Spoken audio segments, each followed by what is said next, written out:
Hi guys, and welcome back to my channel.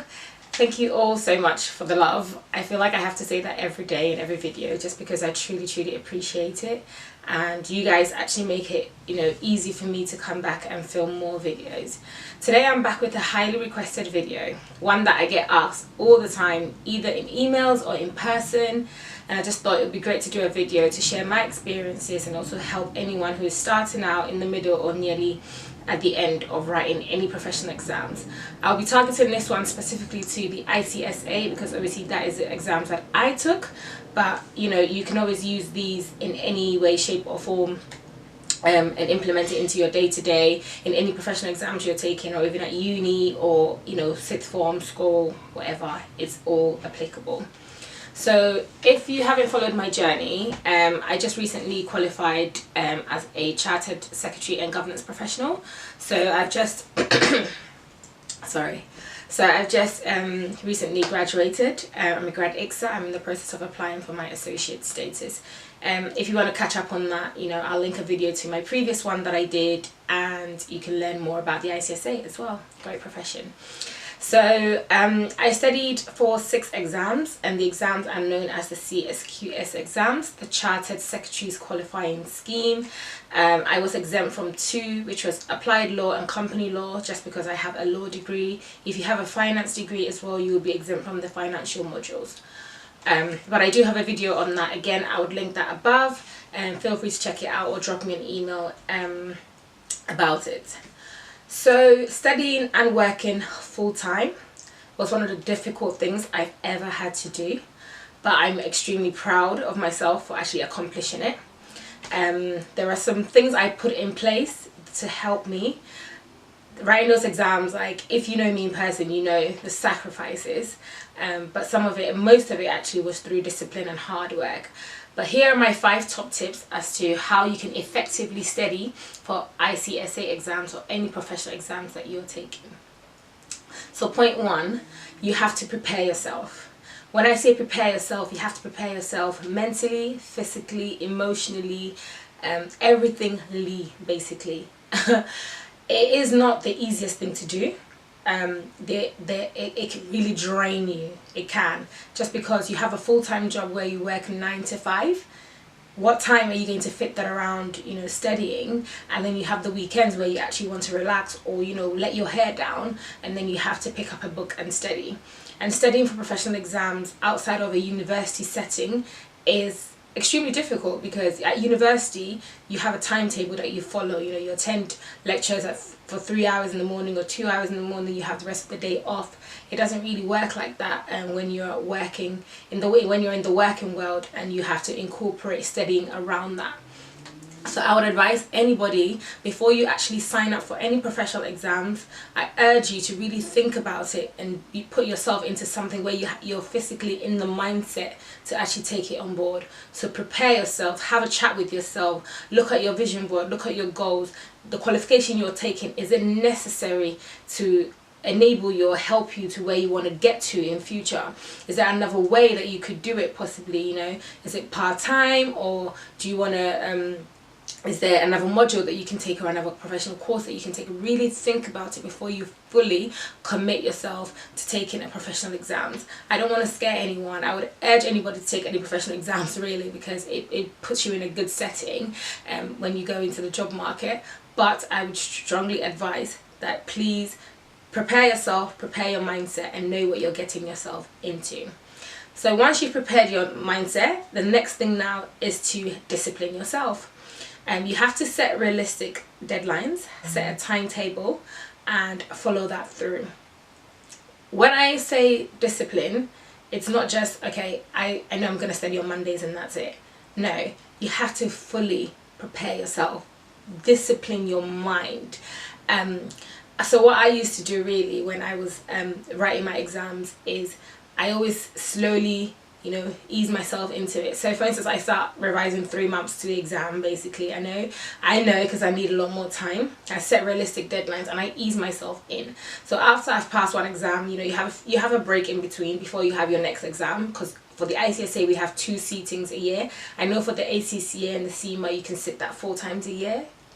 So you have a lot more options, but with us you know, it's either June or November. So if you fail, it sets you back a whole 6 months before you're able to take the next one or do a resit, which it doesn't work in our favor, but you know, it is what it is.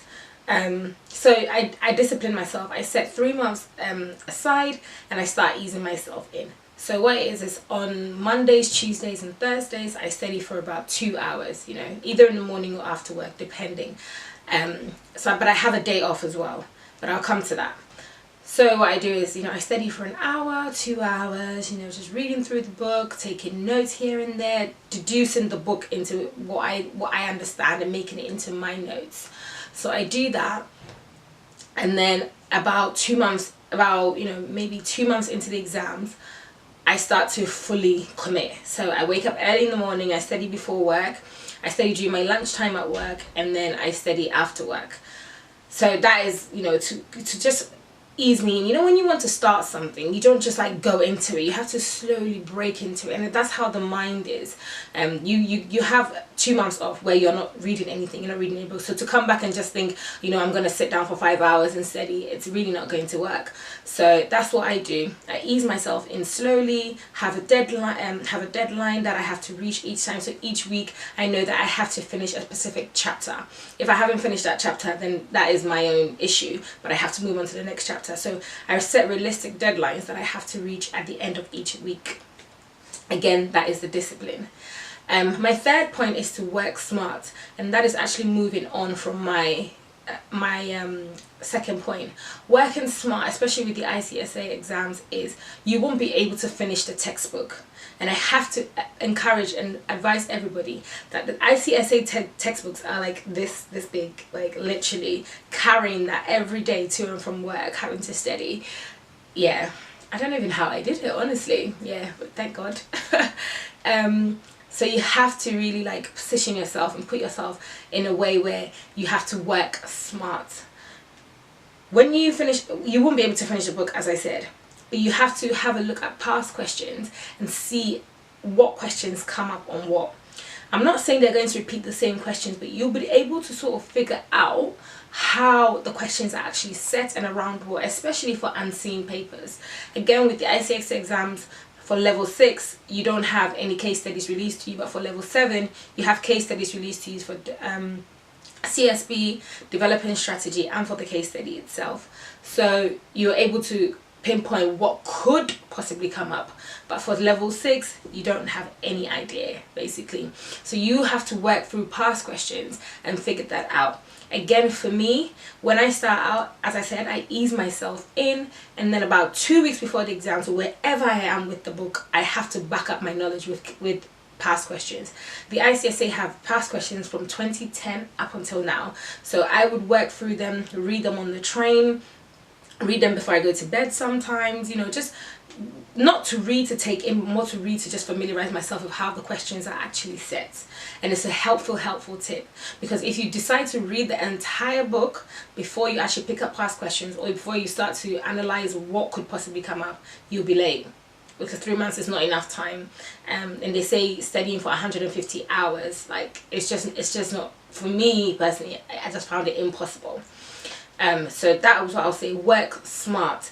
Look at what comes up. If maybe dividend policy for financial decision making is something that is recurring each 2 years, you think, okay, you know what, it didn't come last year, it could possibly come this year, so focus on that. There are certain chapters there is actually no point in even looking it up. I didn't, for corporate governance, I think the last 3 chapters I didn't even touch it, because by the time I finished all my revision and studying, and I had 2 months left, I had to subsidize my knowledge with my past questions. So for something like that, I didn't bother. That's why I said you won't be able to. I don't think I finished any ICSA book, and I'm going to tell you that straight. I think for the last few chapters, or certain chapters, it's just a glance through, read through, nothing to really take it in. If it does come up, I would use my knowledge in my industry or what I've been working on to be able to answer the question. So again, I would urge you to work smart. You can't finish the book, and just look at past questions and work your way through and assess. It's more of a judgment and reasoning. There are certain questions that would definitely not come up. It's just what it is. If you feel like you need a lot more guidance, I would also encourage you to go to classes, revision classes, or take classes with you. For me, finance is not my strong point, so undertaking the financial module was the best thing for me. I went to school, I went to Kensington College of Business, where I learned, so I was in the classroom where I was being taught that. But when it comes to reading, that's my strong point. So for most of the other courses, I self-studied and then did revision classes at the end. If you'd like me to do a video on revision classes and undertaking classes, let me know, and I would give you recommendations as to which schools you could attend as well. I mean, it's all on the ICSA website, but if you do need me to explain that further, I'm more than happy to do that. Okay, so point number 4, sorry, I'm looking down, I have notes, is to rest and treat yourself. I cannot urge this enough. I went to an ICSA event last week, and I was speaking to a few of the girls over there, just networking at the end, and then he did ask me a question about how to effectively study for the ICSA exams, and I would say rest and treat yourself. So I had a routine, a very militant one actually. So what it is for the last 2 months of my exams, I wake up at 6 in the morning, so I wake up at about 10 to 6 because, you know, 10 minutes to wake up and make yourself a cup of tea to even like think about where you're even going to put your head, basically. So I give myself that 10 minutes. I study from about 6 to 7, get ready from 7 for work, get to work around 8:15, study from 8:15 till about 9, start working, do my day shifts from 9 to 6, go for a walk or have dinner at work, and then study from 6:30 till 10. Yes, I know it's militant, but it's what helped me. I had to do that. Sorry, my battery just died. So as I was saying, yes, it was a very militant regime, but that's what worked for me. So as I said, I did all of that, but Wednesdays was my rest day. So on Wednesday, I don't wake up early. I wake up at 7:15 to get to work, and I don't get to work early. I get to wake up at 8:30. I can have a chin wag in the kitchen. I'm part of everybody. I feel like, wow. And Wednesdays was the days I actually looked forward to. Like, you guys have no idea.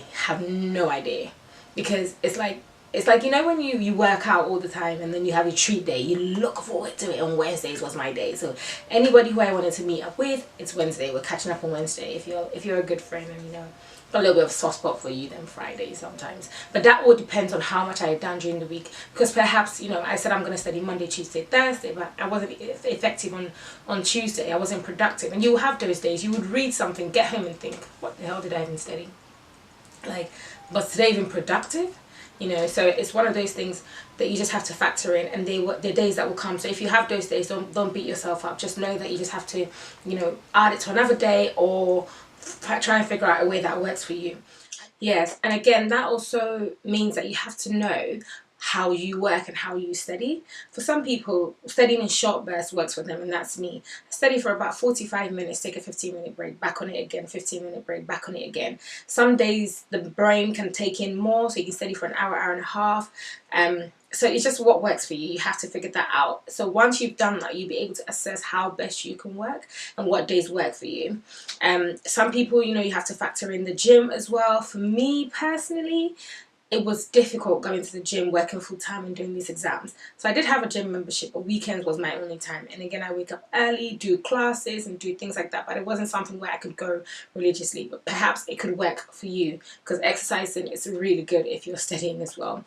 But understand yourself, understand how you work, and then, you know, give yourself a break, give yourself a treat as well. If maybe you answer some past questions, and as time goes on, as you answer the past questions, as I said earlier, the past questions are from 2010. So when you start out, you would notice that you're not really picking up the language, you're not picking up the understanding of some past questions. But don't give up. Keep going. As you get to like 2013, 2014, up until now, when the exams have already been done, you'll be able to see that you can answer some of these questions in a heartbeat without even thinking. When you see some of the questions, you think, oh, this could possibly be about dividend policy, this could possibly be about report analysis, this could possibly be about, you know, you'll be able to understand it a lot more. It comes with time, it comes with practice. So don't beat yourself up, but just keep pushing, keep carrying on, and ensure to give yourself a treat day, a treat rest. You know, perhaps you work so hard, you answer these questions, you feel confident, get yourself a new top, a top probably you're going to wear to the exam just to feel good. You know, just treat yourself and you will do very well. And then my final point is to build a network. It's quite difficult to do, but as the ICSA, I sit on the ICSA student forum, and we do have a student LinkedIn page, which I will urge all of you to actually join. Also, if you're in another professional exam, you can join another network or attend revision classes, put it on Twitter, on your Instagram, saying, is anybody taking a CSP exam this year? Are you happy to meet up once a week, or maybe a few times, you know, every other week, just to bounce off ideas. Sometimes studying with somebody actually does help. I was able to build a lot more networks when I attended revision classes, and then from that there are some people who I even caught up with one of the ladies who I met up. I met in the revision class, and now she's like a good friend of mine who I'll probably reach out to if I'm having any, you know, issues at work, or just, you know, somebody, because she's actually more higher than me. You will meet so many different people, so definitely build a network, join the student LinkedIn page. Try and get the books of people who've already done it as well. Reach out to them and just say, hey, do you have the old version of this or this? Some of, because I said, the exams are actually going to change, so some of the books would not even, I don't think they will change for the next year, up until autumn of 2019 when the new exams come into force. So yeah, bounce off ideas, learn from people. The co-sec industry is very, very small, so you would notice that you would be in an exam hall, meet somebody, and then that's it. Your friendship and relationship actually grows from there. So ensure yourself to build a network, and good luck, basically. I'd like to wish anybody who's taking any type of professional exams, as I said, any exam, even if it's, well, I'm saying professional exams here because if you're working full-time and studying full-time, it's two different things. But I would like to urge anybody to keep pushing, keep determined, and keep the focus, and you will get there in the end. If you are taking any professional exams, please feel free to comment below and encourage other people if you're aware of any other points that are helping you. And let's build a community and keep pushing. Thank you very much, and I'll see you in my next video. Take care. Bye.